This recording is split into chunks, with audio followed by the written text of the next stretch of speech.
Hey everybody, welcome back to the Jesse James podcast where we talk to ordinary people with extraordinary stories. On today's show, we cover my story.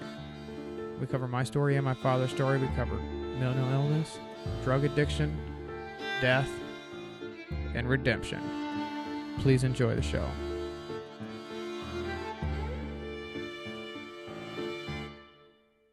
Hey everybody, welcome back to the Jesse James podcast. And going forward with this podcast, we talk to ordinary people with extraordinary stories. Now, some of the listeners have given me some feedback from the first episode, and they wanted to hear my story. And that's something that I've been debating, is telling my story. But when you tell your own story, you don't feel like it's amazing, or you don't feel like, you know what I mean, because it's your own story. But so, with that preface, in my story that we will talk about mental illness. We will talk about drug addiction. We're going to talk about death, redemption. Now, these are all key factors that played roles in my life. And with further ado, we're going to go ahead and get started. All right, I grew up a pretty normal life from about ages, 0 to about 6 years old. It was pretty normal. Grew up in mom and dad was still together, had a sister. Dad worked at the steel mill. Mom was a stay-at-home lady. In my dad's family, drug addiction and alcoholism is something that runs rampant inside the family. And so my father was someone who kind of just stayed away from drugs. And got to be about the year 96 or so, he started dabbling in it. And no one knew at the time. He didn't know. But drugs made his mind weak. And see, my father was one of the hardest workers in this whole area. Like, you talk to anybody around this small town, they will tell you how they remember my father from back in the 90s, to where he was the hardest working dude around. Like, he worked at the steel mill. He was in a leadership position over there. And he had a rental property. He owned a Easy Go Video. It's a movie rental place for a little bit until he sold it. And it was just your all-around, all-American guy. And for whatever reason, him and some of his friends decided to start dabbling. Where other people can handle drugs, it deteriorated my dad's mind. And it happened rather quickly. He found something that he loved. He liked the feeling of it, and it just took hold of him, man. He developed and this has all happened in the early 90s, so I'm about 6 years old. My mom and dad were together at the beginning of this. Marriage is a pretty important thing to both of them. So she thought that, she stays with them, that they can work this out. Well, that didn't happen. He developed paranoid schizophrenia, and that was really bad. And see, in my dad's case, well, I don't want to make my dad sound like a bad figure, but it's kind of the truth. It's the truth of it. See, my father, he developed this paranoid schizophrenia, this horrible mental illness, and it would cycle every 4 years. So after my mom and dad split up, I think it was in 96, they got a divorce. We bounced around, and it was hard. It was hard living with a single mom with 2 kids and a father who had mental disabilities, in and out of work all the time.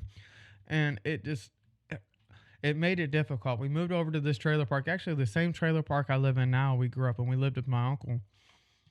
And it's just funny how life has this full circle. So we still kept in contact with my father, but every 4 years, like I said, for about 6 to 9 months, he would go on this cycle when this mental illness, this paranoid schizophrenia would hit. And that shaped my childhood. And it's something this is nothing that I've told. I haven't told this to pretty much anybody. And for full disclosure, I recorded this podcast last night, and I didn't like the way it sounded because I felt like it was too dark. It was too much of the bad that I've seen, the bad that I've done. So if anybody's, I have a Patreon. I haven't told anybody, but if you find my Patreon page, I'm going to upload that episode there. So if you want kind of like the behind the scenes, that kind of stuff. Anyway, so my father's mental illness shaped my life. And also my mother's hard work ethic shaped my life too, because she was a single woman uh, raising two kids, and that wasn't easy. She would work sometimes three jobs. She'd work two jobs, and then sometimes on the weekends be a bartender. Now, for her doing that, that provided us with, we wasn't rich, but it kept a roof over our head. It kept food in the cupboards, and it kept all the bills paid, all that good stuff. But what it did take away from was that mother's feel of like schooling, being around a lot. Because when she started being a bartender, she had to be gone a lot. Now, this started to happen around, let's say, our early teenage years. So this is that child's developmental stage. And I was always kind of a jock in school. Like, I wasn't like really, really good, but like I was a sixth man off the basketball team. I played sports, but I wasn't a 4-year letterman. I ended up making varsity and stuff later on, but like I wasn't the greatest, you know what I mean? But I didn't really apply myself. That really wasn't my passion. I didn't really know what my passion was. Honest to God, I'm just one of them guys that still don't feel like I have a huge passion. So we go up there. I have a pretty good relationship with my father all through school. Now there's these manic episodes that would occur, like, for example, like I said before, about every 4 years he would cycle, and a lot of people don't understand how mental illness affects a family. Like, people say, "Oh, he's crazy," or "Oh, that guy's crazy." People use that word crazy, and they've never seen crazy. They've never seen their father, their hero, sit in a park and sleep on park benches for no reason. One time he broke into Toledo Mud Hen Stadium and started a fire in there. He drove all the way up to Toledo for no reason and started giving money. He went over to a couple of rough neighborhoods. You can call them the hood if you want. And he just started handing money out. He would buy hotel rooms and ask homeless people if they wanted to sleep in the hotel room with him. And like, I remember there was one time he sat on my mom's porch for like 3 or 4 hours and just talked to himself. He had these demons would get inside his brain, and he couldn't get them out. So it would, like, he would scream and cuss, but not at anybody, but at himself, because he was trying to like overcome these demons. And so I dealt with stuff like that throughout my childhood. And I'll tell you another story. Is I was in 3rd grade in Mr. Walker's class one time, and this is the first time I seen my father arrested. And this is the first time anybody ever done anything with him, because he's still new and all this. And people have so much respect for my father, they don't want to call the police on him. But you know what you need to do when the time arrives. Well, he pulled me out of class and he wanted to just play cards with me. He was kind of like having a good day during his bad time, and he just wanted to talk to his firstborn kid. So we're hanging out for about an hour outside in the hallway playing cards, and then I see the sheriff's department come in. The school had called the cops on him, which at the time I was really, really angry about because I didn't understand. But looking back on it now, I'm like, that was good, because it got him into the mental institution and it put him into Massillon State Hospital. And for about 4 years after that, man, he was great. I mean, we became best friends. He showed me how to garden, showed me how to cut grass. I mean, he had the best garden around. And like, everybody called him Uncle Jesse. All my friends, everybody called him Uncle Jesse. You know what I mean? So he was a guy that anybody around here could go to for advice. But he just had that one weakness where every 4 years, like I keep saying, he would cycle. And that made it hard. And that made it hard growing up. And I don't tell you this as like a boo-hoo. I'm just telling you this as a backstory to my life. So my mother's still working. They have a pretty good relationship. I mean, they got their divorce and that's cool, but they stayed friends, which is like good for the children. They didn't hate each other at all. He ended up getting remarried. My mom stayed single for a long time up until my senior year. She ended up getting remarried my senior year.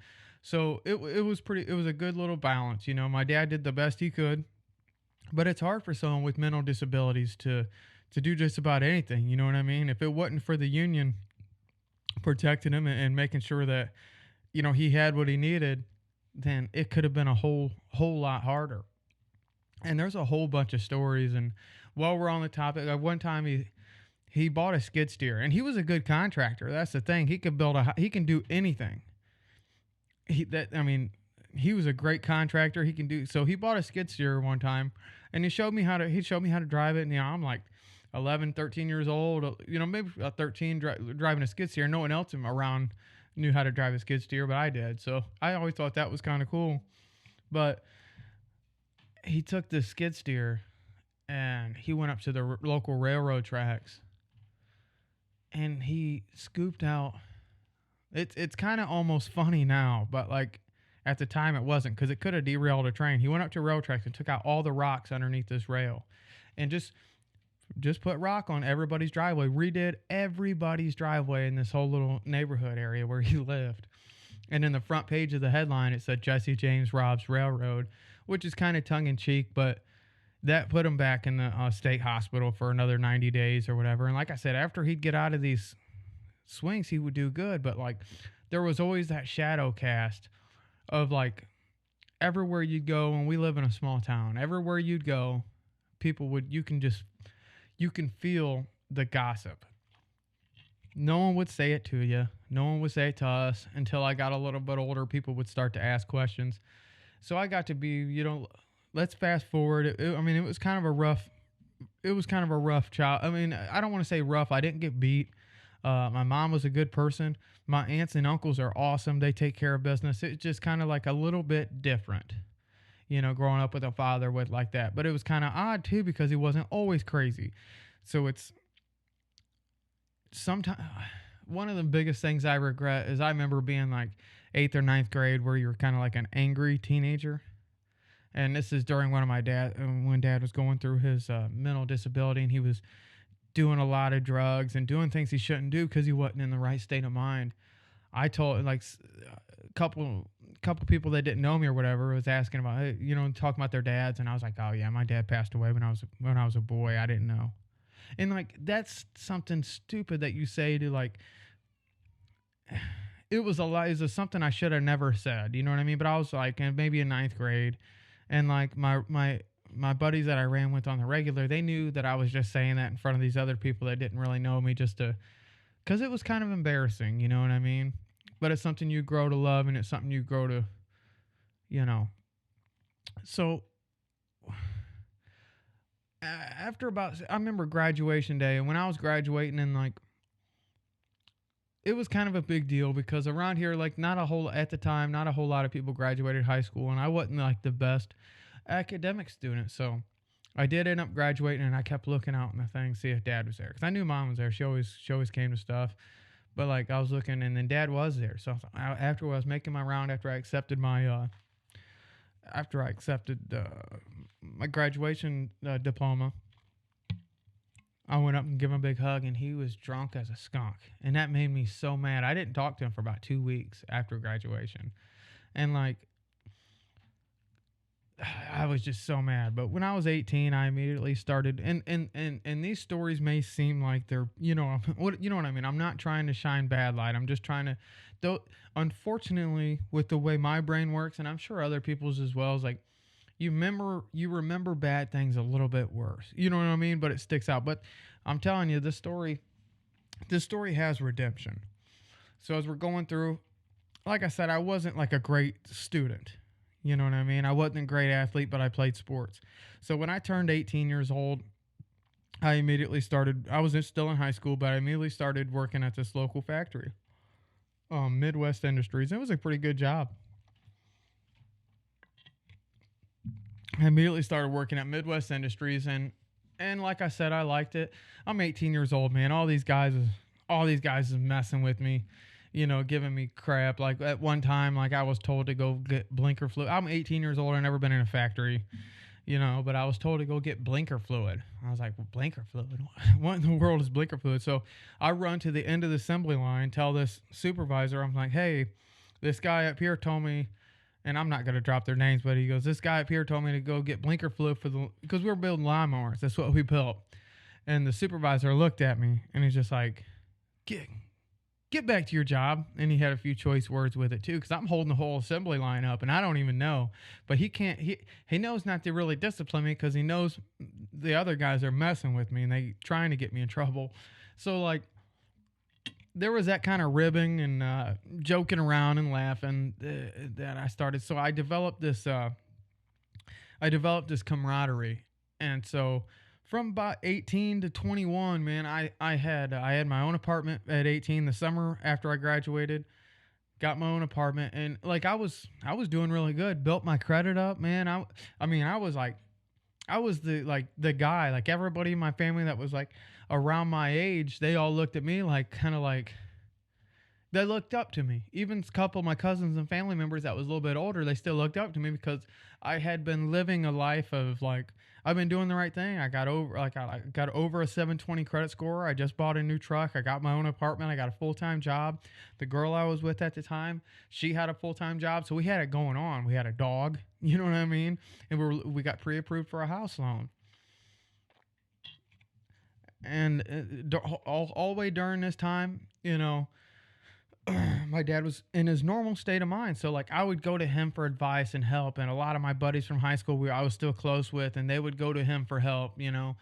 And so I got to be about 21 ish. Yeah, I got to be about 21. So I started hitting that bar scene, something that I never done before. I was never a big drinker growing up, like in high school as a teenager and stuff. I was never a big drinker. But I started having hard times in my own personal relationship, and then my father started to slip into one of these little moments. But so I started to get kind of depressed. So I started hitting this bar scene, and I started to take to liquor a lot. I started to really take to the liquor, and I started going there every night, and I thought it was gonna. I thought I could handle it. You know what I mean? I'm just a young guy on top of the world. My relationship continues to deteriorate. I'm not sure if dad's in and out. He's in and out of this crazy state. You know what I mean? So he pulls out of it, which is good. So I continue to still go to the bar. Everything is all good. I got my dad mentoring me this whole time. He's like, look, son. And I wish, and the only reason why I bring it up now is because hindsight's always 2020. If I would have just listened to half of what my father told me, and a father's role in a son's life is so influential. Like it's so important. Like it matters. But I didn't listen because I had for all them years that where he couldn't handle his mental disabilities, and he was doing good. He's on after this little, you know, he was on pretty much a 6-year run of not going crazy. So it's like he looks like he's going to do good. He's going into a 7th year of not going through that 4-year cycle. And here I am, I'm starting to deteriorate, and I got him telling me how I need to do it. And I kind of got angry with him. I'm 21, 22 at the time. I'm starting to dabble in these Oxycontins. I'm drinking every day. My relationship's falling apart. I'm dabbling in Oxycontin, and I'm drinking every day. And it was just, I would still go to work. I was a functioning alcoholic and an amateur drug addict, if you will. But every night after work, you know, is that rich amber glow of black velvet that you just swirl it in the bottom of your glass, and this rich amber glow, and you smell it, it's so pungent. And you just throw it back, you know, and that became my weakness for a long time. But when you live that kind of life and you work in a factory, what's kind of really physical labor, hangovers get hard. So that's where the Percocet and OxyContin and stuff started coming in, and I was using them just for an energy boost. And Dad was also using them too because he had actual pain, but there was also a tense of abuse there too. So me and him, this became he was an alcohol. This is something I may have left out. He was an alcoholic too. He drank beer every day. Every single day he drank beer.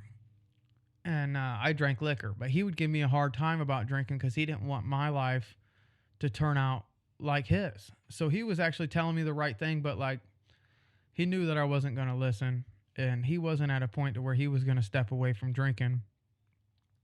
So we would drink together. We would talk about life, philosophy, and on a sidetrack, man, me and him was we were talking. It's about 2008. No, it was 2009 because President Barack Obama had already been in office, and he was a Democrat. He grew up in union halls and stuff, but he always liked he always liked now president, but then Donald Trump. And I'd be like, why do you like that guy? He's just got a TV show. He just runs his mouth and says you're fired all the time. I didn't really know. And he's like, man, he's telling me stories that Trump used to say that he would rather sell hot dogs on the street. So he was always a big Trump fan before Trump even ran for president. And that's just kind of like a side note, which is kind of cool. But so I'm about 22, and the drinking really starts to slow down because I started using drugs really, really heavy. I started using Oxycontin really heavy. And where I couldn't handle it, I would spend all my money. My father liked to dabble in it. Like, he still drank every day, but he would like to just kind of party on pills versus me. I like to get wrecked every single day. And he would drink every day, but I wouldn't drink. All my focus was going into this new buzz, was Oxycontins. And that got to be a really hard time. And so he's trying to help me kind of like taper, like only do it once or twice a week, which like is still bad advice, but like it was better than what I was doing. But on the surface, no one else knew. No one knew. I was still in a leadership position at the factory. I was still making pretty decent money. I still had a house, a car. Everything on the outside looked good. And only me and my father pretty much knew, and the guys I was buying stuff from. So it's like I was living this split life, you know what I mean? And then that goes on for a while, and I try to do the best I can, but I was only so strong, and I didn't really want to quit. I didn't really care.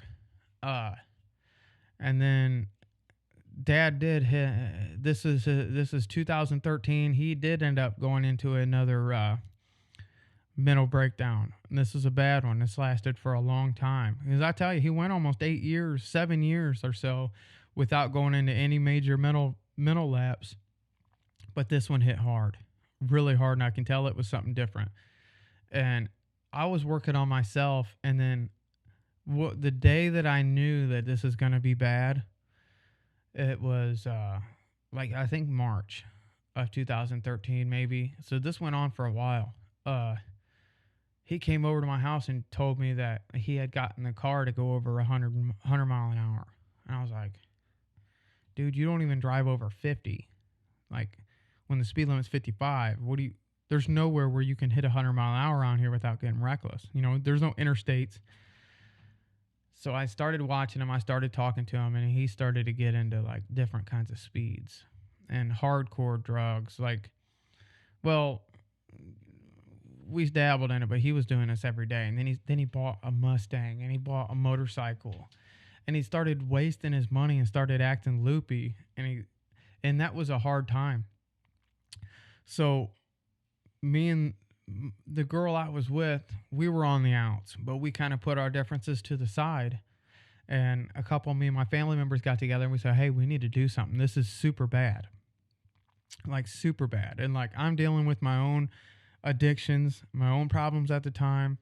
I got horrible, you know what I mean? I'm on the surface, it looks good. No one knows my issues. It just got really bad. And long story short, I got in a big fight with my father one night because it's just so stressful when you're dealing with this stuff. And like, I consulted my mother, and she was calm. Like, she would always help, but she's living her own life. She got remarried, and my dad respected that, you know what I mean? So like, Dad would come over to my house. Him and his wife would like be on the outs, you know what I mean? And he was crazy. And it's hard to deal with someone who's crazy, and this is one of the worst I'd ever seen it. And he had been gone. I don't know. He just he would disappear for weeks on end, and like, when I don't know what was going on, but he got back, and I got with my cousin Kyle, and I said, look, man, we need to do something. And I get home from work one day. My dad's laying in my yard. I lived in an apartment complex at this time because I never ended up going through on this house deal. But he was in this. I was living in this nice apartment complex, and he was just laying on my porch, and I was in a bad mood because you already hear talk and gossip around town. People kind of snickering behind your back and asking you silly questions, and it's just like, be respectful of the person who can't mentally take care of themselves right now. That you need to show some respect. But they didn't do that. And when I got there, I was in a bad mood because I was broke. I'd spent already, the girl I was with, me and her was on our outs. I had spent all the rent money and everything on drugs, and I was in a bad way. And I needed my father for advice. I needed him to tell me to stop doing the things that I'm doing. And he wasn't himself. He was not him. He was this schizophrenic person who would scream cuss words at a wall, and it was just a really, really hard time. So me and him get in a really bad argument, and I send him on his way. All he wanted to do was stay the night, and he kept telling me that he was going to go to the hospital tomorrow. Well, me and my cousin Kyle get together. Let me back up 2 days. Me and my cousin Kyle get together. We get him in the mental institution. We get him inside the mental institution, and he needs it bad. He's got a record a mile long.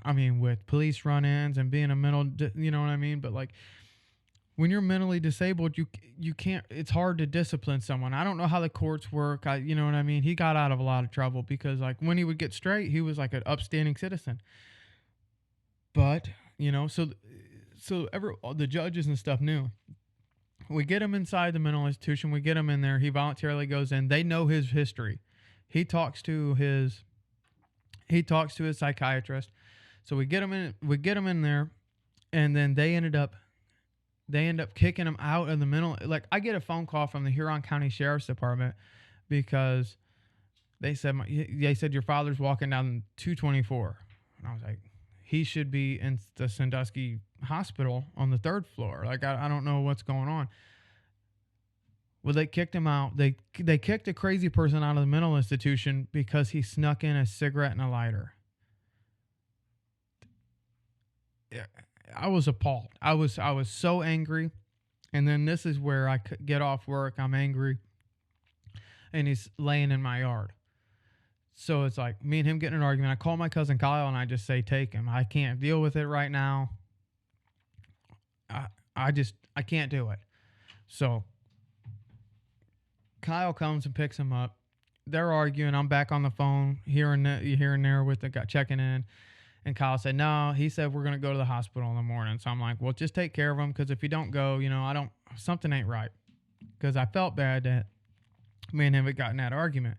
Well, I normally got up for work around 4:30. I get a call from Kyle about 3:30 in the morning. And my father ended up passing away throughout the night. And he was only 46, somewhere around there. He wasn't very old. They said it was congestive heart failure. I'm not really sure. I know he lived a life of 100 men. I know that. Like, he done and seen a whole lot of different things. So that was really rough. And that's when I couldn't handle it. I took from oxys and perk 30s and stuff. I took to full-blown heroin addict, and I wasn't going to work. It mentally just destroyed me. And it was just a really, really rough time. So I give up on it all. I just stopped caring. I stopped going to work. I ended up getting fired from my job just about 2-3 months after his passing. Ended up going through I ended up going through a breakup. But the whole time I was just caring about heroin. That was the only thing that was kind of keeping me going. And I would just bounce around from buddy's house to buddy's house. And this lasted for a long time. I'd live with my mom for a little bit. She would get aggravated. I'd go stay with someone else for a couple weeks. At one time, I randomly sold my guitars, and I just up and moved to Louisiana. And during this whole time, it's about a 3, 4 year stretch. I was listening to like talk radio and stuff. I lived like a double life because I didn't want people that didn't really know me real well, like Facebook people, I didn't want them to know all of my problems. So it's like on the outside, if you just meet me, you think that I'm just a guy who's a welder who has just bounced from job to job searching for better pay. That's what I would tell people, but I didn't look good. You know what I mean? I was pale. My stories didn't line up. I was half the man I was, but I was still witty. So like I would still listen to talk radio. And if you know anything about conservative radio, it feels like they have no sympathy for, you know what I mean? So I was living this double life and it was just destroying me. I would go back and forth in this life. So pretty much my mom just had sympathy for me and let me stay at her house. And it's hard to I would have a job for a couple weeks, quit. I remember one time I was working in a factory. I was driving a forklift and I was so messed up to where it's like my paperwork that I had filled out was all like going down sideways. It was just like scribbly letters. I don't remember loading a semi trailer. I was driving a forklift completely blitzed out of my mind. I could have killed somebody, killed myself. I quit that job. I mean, it's hard to work when you're a full blown addict because I would just leave. I would just leave work and go get right and then come back. And it was just not a good environment. So after leading that kind of life for a while, that was really rough. It was totally out of my nature. It was just a bad couple of years, and it was just really rough. Me and a friend of mine was driving. It was a friend, but like he had the same problems I did. We were drug addicts. We were driving around. We were driving around the city and I got pulled over. For why? I was a white guy in the hood. That was the reason that I got pulled over, and it is what it is. The cops knew why I was there. They pulled me out of the car and I get put into this drug rehab program because I was a first time. It was my first time getting caught doing anything, but I deserved to get caught. I got away with a lot more than what I ever should have. So I go to this drug treatment court and I hated it. I had a really, really rough time listening to authority because like I had already wanted to get sober. That was already my goal. I had already planned to go to a rehab and do all the right things. It's just I was so mad that they caught me the day that was going to be my last day getting high. And it's so senseless now because I'm so thankful for the drug. I'm so thankful that I got pulled over because who knows, that could have been that. There's so many people that overdose in today's society. And it's hard, as a drug addict, like you don't want to live this life. You don't want to live that life. And like at one time, there were so many people overdosing that you'd hear and see on Facebook and different things that you'd almost get jealous over because they don't have to deal with it anymore. They don't have to deal with the double life. They don't have to deal with society putting them down and then mistrusting them. And it got really rough. But I'm in this drug rehab and like I was drinking one night, and you're not allowed to drink during this, but I was arrogant. And I said, yeah, I just had a couple of drinks, watch the Browns game. And they put me in jail for 10 days. 10 days for being an hour late on my curfew and admitting to having a couple beers. And that's when I realized, okay, these guys are serious. Because they'd put me in jail for little simple stuff all the time. If I was a little bit late to anything, I'd go to jail for a day, 2 days, 10 days, 7 days. So it took about 2 or 3 months of me going to jail for these random couple days stretches. I realized that these guys ain't playing no games, and I need to work this program the best. I already want to get clean anyway. These people are offering the hardcore way of doing it. I might as well take it. You know what I mean? I'm already here. I don't want to serve the full sentence that was there. Because I want to have a reasonable record. And I said, the deal was if you do good, they'll expunge your record. And so that's what I ended up working this program, going to these AA meetings, NA meetings, and I got back and I was clean now, but it took me a while to rebuild my trust with my peers around here. I got back into a factory and I started welding, and I picked up right where I left off, dude. Like, so I started to get it back. You know what I mean? I'm feeling good, and I'm starting to. Life is starting to. I'm still living with my mom, but life's starting to put it together, and me and Kayla get together, and me and her grew up as neighbors, like literally neighbors, for years up until our senior year. So I would get off work. She lived in Kentucky, and like that was the missing piece. Is I needed a companion. You know what I mean? To fulfill it and make me happy, I needed a companion. And it was just perfect timing because me and her started randomly messing each other. I've known her my whole life. She's known me my whole life. She known my flaws and stuff, And she just asked me how I was doing, because like I guess my Facebook pictures look better. Like you can tell I wasn't strung out anymore. I was gaining weight, and I had positive messages on Facebook. You know what I mean? So she just asked me how I was doing. We start talking a little bit more, and I would get off work. I said, well, let me come down and see you or whatever. So I would get off work Friday night in Mansfield. I was working second shift, and I drive Friday night to Kentucky, spend the weekend down here with her, and I did that for a couple weeks. And then I just asked her to come. I'll save up for an apartment stuff.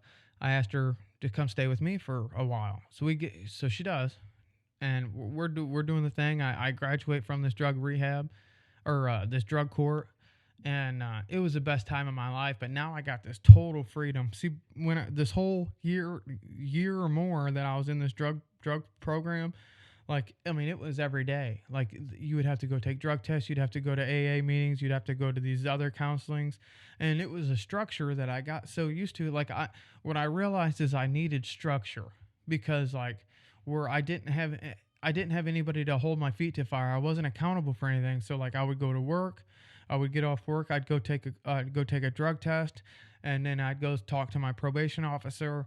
Then I'd go to an AA meeting at 9 o'clock, and then at 12 o'clock there was another meeting.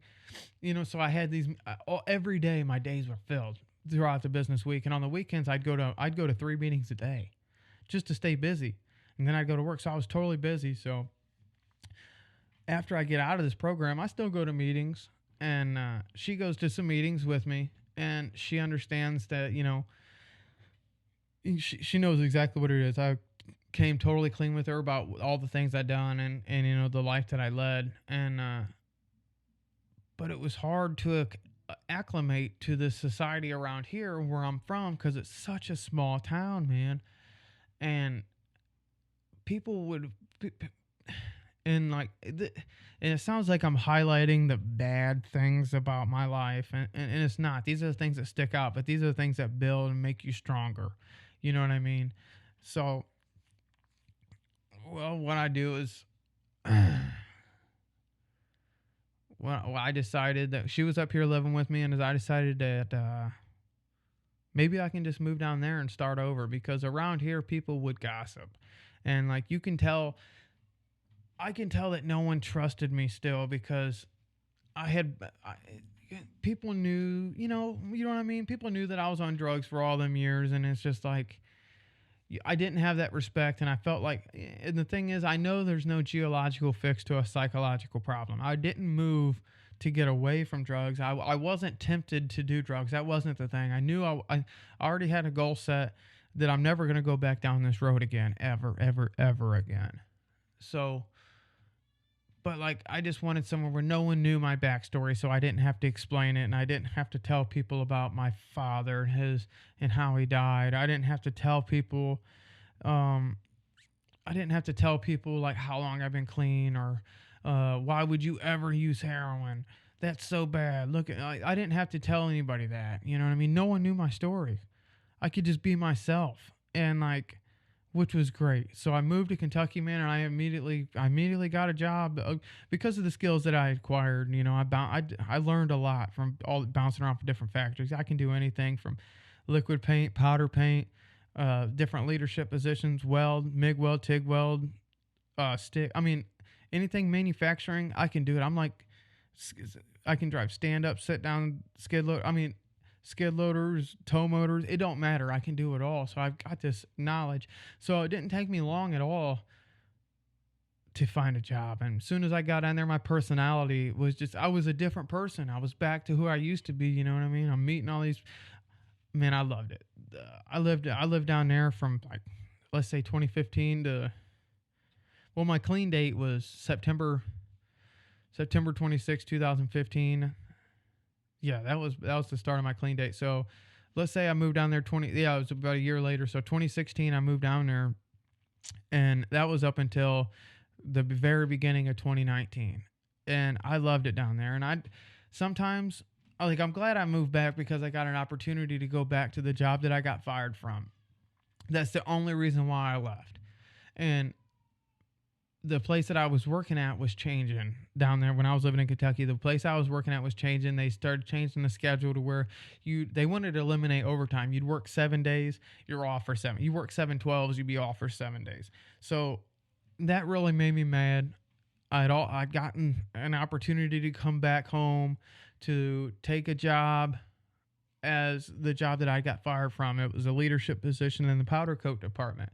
And my cousin Casey offered to sell me this house, this trailer, actually, the trailer that I live in right now. And so I took it. And soon as I moved back up here, like I get right back to work, and I was remembering the nostalgia of the good old days. And what I realized is it's been almost 10 years, or it's been about 7 or 8 years, and a lot's changed. You know, different managements came through. They're starting to sell the company.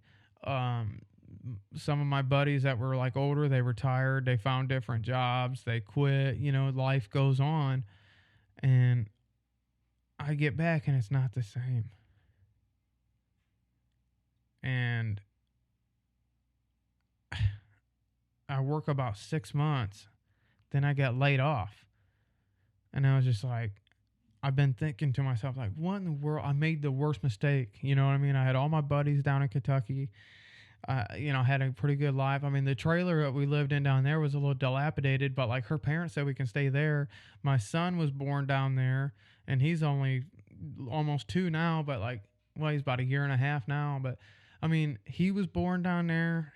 Her family's from down there. I loved it down there, and I brought everybody back up here. Now, it's not been a bad experience, and here's where we're getting to the silver lining.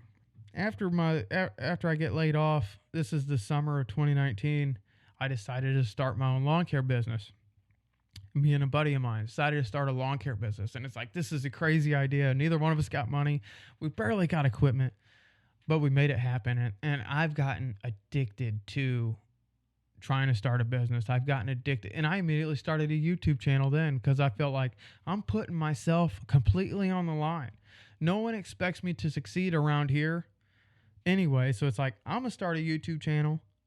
I'm going to start a business, and businesses are a little hard to start. Now it's wintertime, it's really slow, it's getting a little harder, but like, man, I look forward to this journey. Like, it's given me a whole, like, between my son being born, like, I understand what my father was telling me whenever he was mentally capable, when he was telling me, like, I'm going to try to do the best I can to give my son the opportunity that, like, because it's kind of weird because when people say when your kids are born that like everything changes, and it's just like, you do, but you don't. Like, there's no like aha moment, but it's just like, holy crap, I'm responsible for a human being's life. That's what shocked me. You know what I mean? I never thought I'd have that kind of real responsibility. But like, he's with me like every day, especially now that I'm not working. There's no grass to cut right now. I did end up quitting my job to pursue my career as a lawn and landscape business owner, and to run, a podcast and a YouTube channel throughout the wintertime. And you know what I mean? So that's really awesome. But like, I get to spend every day with my kid. While Kayla goes to work, it's just me and him. We get to hang out, and it's so awesome, man. Like, if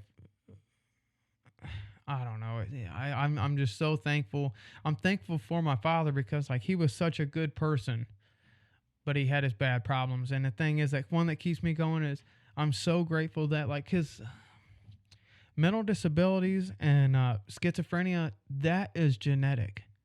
And I'm so thankful that them years I was running around acting a fool, that I didn't have that.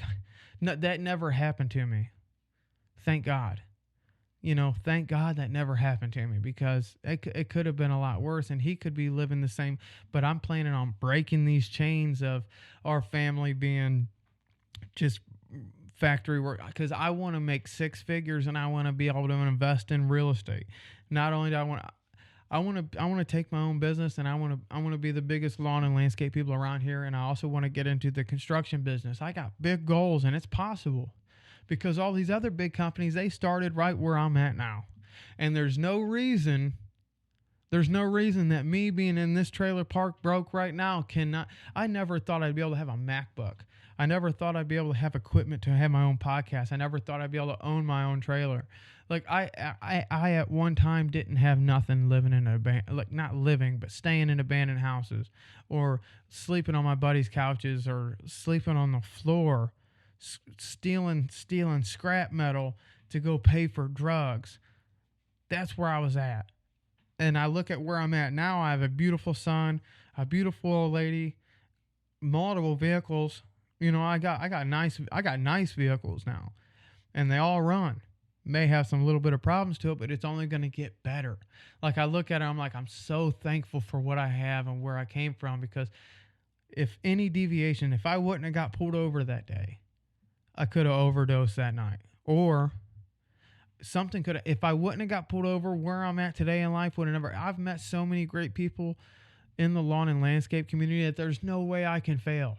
I have so many new friends in the lawn and landscape community from all over the United States, all over, to where if I fail, it's because I didn't ask questions, or if I could literally take my talents and my skills to any town, and I could start a successful business. And that's the truth of it. And I'm only getting better, and I'm only getting stronger. But before, I never had this confidence. It's what my dad tried to teach me, how to be a man, how to have this confidence, how to build something, and I never listened. But I'm seeing it now. See, I got to be now 30 years old, and I realize I don't know nothing, which is a great place to be, because if you realize you don't know nothing, then you can learn everything. When I was in my early 20s and I was hiding my addiction, and I thought that because I listened to all these different podcasts and I would read all these books, that I was smarter than everybody else, but I was not listening to the knowledge and the wisdom that was people was trying to teach me, but I was too arrogant. I was too arrogant to even give them a thought. But now I'm 30 years old, and I realized, I see. So that's kind of where I'm at in my life right now. And this journey is going to be great, because my goal is to be a great father.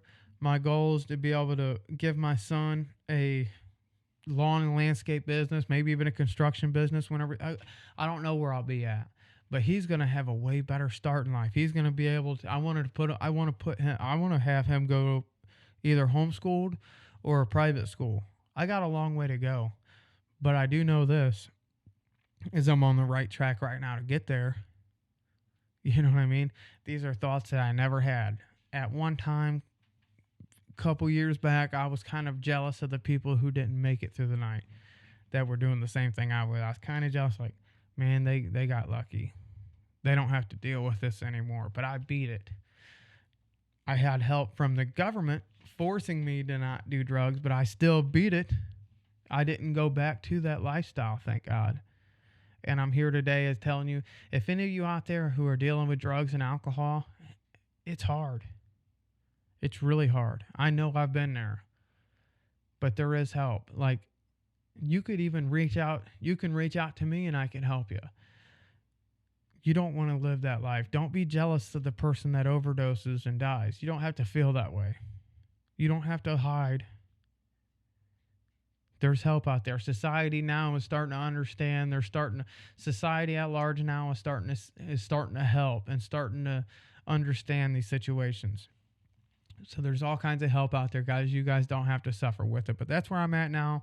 My goal is to continue growing my business, becoming the best dad that I can be, giving thanks to the ones that came before me. I might, who knows where I'm going to go, but I'll keep you guys updated. I know in the next few weeks I got coming up, and I'm starting to talk to some other people too, but in the next few weeks I got Cody James coming up. He's actually my cousin. Me and him used to run around and get in a lot of trouble together. His son passed away from SIDS, sudden infant death syndrome, and he went off the deep end.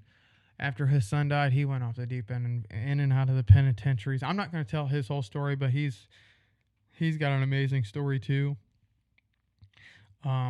Mike Combs is a local guy, and he is just a great singer. Professional style singer who gave up his career as a professional singer to raise his family, and just an amazing story. I'm trying to talk to this guy named Bruce Tanner up here who used to deliver pizzas. Now he's the biggest entrepreneur around here. So it's like there's amazing people around here with these amazing stories, and I wish I was a better storyteller to be able to give you guys more of the background, but I did the best I can. I hope you guys enjoyed it. Stay tuned. I'm going to try to get this on a weekly show. Maybe I'll go every other week. And if you're still here, I also think that maybe I want to be able to offer a platform to where I can give you my thoughts on current events too. I know people don't like politics, and I don't want to get political, but maybe I'll add like a little segment on like instead of every Monday whenever I upload, maybe like I'll throw it up on a Wednesday, and if you see something drop on a Wednesday, that it's going to be my thoughts on current events or things that's going on in the world. I don't know, maybe that's a little far away, but I appreciate you guys listening. God bless you. If anybody's out there struggling, you don't got to feel that way. I've been there. Just know that you can overcome it. You can beat it. But I respect you guys. Keep chasing your dreams, y'all. That's kind of like a catchphrase that I took from Mike Combs, and he uses it and I use it, and man, it's really powerful. Keep chasing your dreams, because it don't matter if you're 50 years old, 30 years old, or you're a 26-year-old drug addict who needs help. We all need help, and we could all chase our dreams, because now I'm 30. I'm living my best life. I'm living my best life not because I got more money, because I don't. When I was 21 years old, or when I was 18 years old, I actually had more money than I have now, but I'm more happy than I've ever been. I own my own business. I make my own hours. I'm able to do more. I have a beautiful son. Everything is just so good right now. So that's kind of like my story. It's a quick backdrop. I have a great mother, a great sister. She's got a wild story too. She's crazy. She's just as crazy as I was, But I love y'all. Keep chasing your dreams. Peace, y'all.